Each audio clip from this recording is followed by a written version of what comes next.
ওর পাড়ায় ঠাকুর দেখতে গিয়ে আমি এক কুমারকে প্রশ্ন করেছিলাম, আচ্ছা তোমরা যে রাত দিন জেগে এত অপূর্ব অপূর্ব প্রতিমা করো, সেগুলো কাউকে দিয়ে দিতে তোমাদের কষ্ট হয় না?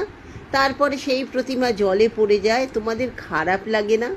ছেলেটি হেসে আমাকে বলেছিল, দিদি, মা যায় বলে তো আবার পরের বছর আসে, আমরা তো আবার পরের বছর করি। কষ্ট একটু হয়, কিন্তু যেতেও তো দিতে হবে, না হলে আমাদের পেট চলবে কি করে? খুব সত্যি কথা। গীতায় আছে ডিট্যাচমেন্ট, এটা হচ্ছে ডিট্যাচমেন্টের একটা বড় উদাহরণ। যেতে দিতে হয়, যে যেতে যায় নিয়মের বলিতে তাকে যেতে দিতে হয়। ডিট্যাচমেন্ট প্র্যাকটিস করাটা খুব দরকার।